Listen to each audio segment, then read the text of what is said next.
আসসালামু আলাইকুম।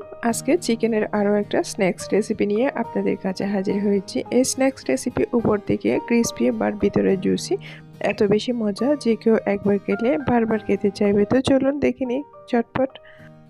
এই স্ন্যাক্স রেসিপিটা বানানোর জন্য লাগবে চিকেনের লেগ পিস। তো আমি এখানে লেগ পিস নিয়েছি। এখানে আমি 4টা লেগ পিস নিয়েছি। এই 4টা লেগ পিস দিয়ে আমি আপনাদেরকে রেসিপিটা বানিয়ে দেখাবো। তো প্রথমে আমি লেগ পিসগুলো ভালো করে কেটে নিচ্ছি যাতে মশলা ভিতরে ঢুকে। যদি না কাটি সেক্ষেত্রে মশলা ঢুকবে না, খেতে ভালো লাগবে না। এখন অ্যাড করে দিব শুকনো মশলা। তো প্রথমে আমি মরিচের গুঁড়া অ্যাড করে দিচ্ছি। এখানে আমি 1 টিস্পুন মরিচের গুঁড়া দিয়েছি। এরপর 1 টিস্পুন আমি হলুদের গুঁড়া দিয়ে দিচ্ছি এবং 1 টিস্পুন ম্যাজিক মশলা দিয়ে দিচ্ছি এবং 1 টিস্পুন ধনিয়া পাউডার এবং 1 টিস্পুন জিরা পাউডার এবং দিয়ে দিব হাফ টিস্পুন গোলমরিচের গুঁড়া।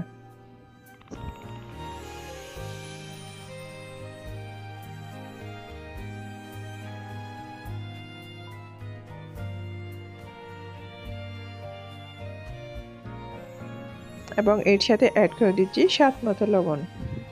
লবণ আপনারা আপনাদের টেস্ট অনুযায়ী কম বেশি বাড়িয়ে দিতে পারেন। এখন এর সাথে অ্যাড করে দিচ্ছি 2 টেবিল স্পুন টমেটো সস। আপনারা চাইলে এই ক্ষেত্রে লেবুর রসও অ্যাড করতে পারেন, বাট আমি আজকে লেবুর রস অ্যাড করব না, লেবুর রসটা আমি স্কিপ করেছি। এখন হাত দিয়ে আমি সব কিছু ভালো করে মাখিয়ে নিব। এখানে এক্ষেত্রে কোনো পানি কোনো তেল কিচ্ছু এখন অ্যাড করার দরকার নেই। এখন এর সাথে আমি অ্যাড করে দিচ্ছি 1 টেবিল স্পুন আদা পেস্ট এবং 1 টিস্পুন রসুন পেস্ট। এগুলা দিয়ে আমি আবারও একটু হাত দিয়ে ভালো করে মেখে নিব।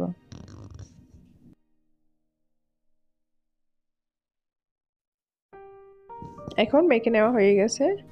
আমি এর সাথে অ্যাড করে দিব একটা ডিম। ডিমটা দিয়ে আমি আবারও ভালো করে মেখে নিব। আপনারা চাইলে এক্ষেত্রে ইনস্ট্যান্ট রান্না করতে পারেন, আর যদি হাতে সময় থাকে তাহলে এইভাবে মেখে আপনারা 30 মিনিটের জন্য রেখে দিতে পারেন। নর্মাল ফ্রিজে হোক এমনি নর্মাল টেম্পারেচারে হোক রাখতে পারেন 30 মিনিটের জন্য। এখন আমি 30 মিনিট পর ফিরে আসবো। তো এদিকে আমি চুলায় চলে এসেছি। 1 প্যাকেট নুডলস নিয়েছি। আমি নুডলসটা গরম পানি দিয়ে এভাবে একটু নরম করে নিচ্ছি। এই ক্ষেত্রে নুডলসটা অতিরিক্ত বেশি নরম করে ফেলা যাবে না, এটা স্টিকে থাকতে হবে। এখন নুডলসের পানি জড়িয়ে আমি এটা রেখেছি একপাশে, আর এদিকে চিকেনটাও বের করে নিয়েছি। এখন চিকেনটা বের করে আমি চিকেনের উপর নুডলসটা দিয়ে দিচ্ছি। এভাবে নুডলসের মধ্যে যাতে কোনো পানি না থাকে সেদিকে একটু খেয়াল রাখতে হবে। তো এখন এভাবে মেখে আমি আবারও 10 মিনিটের জন্য রেখে দিব। আর এদিকে আমি নিয়েছি ব্রেড ক্রাম্বল। এখন আমি চুলায় চলে এসেছি এগুলো ফ্রাই করতে। তো ফ্রাই করার জন্য আমি প্রথমে নুডলস দিয়ে মেখে রাখা চিকেনটা নিয়েছি। এরপর ব্রেড ক্রাম্বলের উপর এভাবে কোটিং করে আমি তেলের মধ্যে ছেড়ে দিচ্ছি। আপনারা চাইলে এক্ষেত্রে কর্নফ্লাওয়ারও অ্যাড করতে পারেন। আমি আজকে কোনো কর্নফ্লাওয়ার অ্যাড করে নাই, জাস্ট ব্রেড ক্রাম্ব দিয়ে আমি কোটিং করতেছি। এভাবে আপনারা একবার বাসায় বানিয়ে খাবেন, দেখবেন এই চিকেনটা অনেক বেশি মজা। আমরা যেরকম দোকান থেকে কিনে আনি সেরকম স্বাদের কোনো হেরফের নেই, অনেক বেশি টেস্টি। এভাবে একটু টাইম নিয়ে চুলার আঁচটা মিডিয়াম টু লো হিটে রেখে এটা একটু ফ্রাই করে নিতে হবে। এখন আমার ফ্রাই করে নেওয়া হয়ে গেছে। কালারটা কেমন এসেছে আপনারা দেখে বুঝতেছেন। তা এখন আমি এগুলো চুলা থেকে নামিয়ে নিচ্ছি।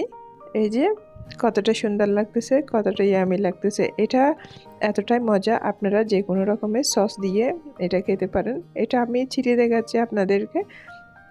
উপর থেকে ক্রিস্পি মনে হচ্ছে, বাট ভিতর থেকে কীরকম নরম, একদম জুসি জুসি। এটা আপনারা ভাত দিয়েও খেতে পারেন, আবার সস দিয়েও খেতে পারেন। তো আশা করি আমার আজকের রেসিপিটা অনেক বেশি ভালো লেগেছে। যদি ভালো লাগে লাইক কমেন্ট অ্যান্ড শেয়ার করবেন। তো সবাই ভালো থাকবেন, সুস্থ থাকবেন, সবাই সবার জন্য দোয়া করবেন। আসসালামু আলাইকুম।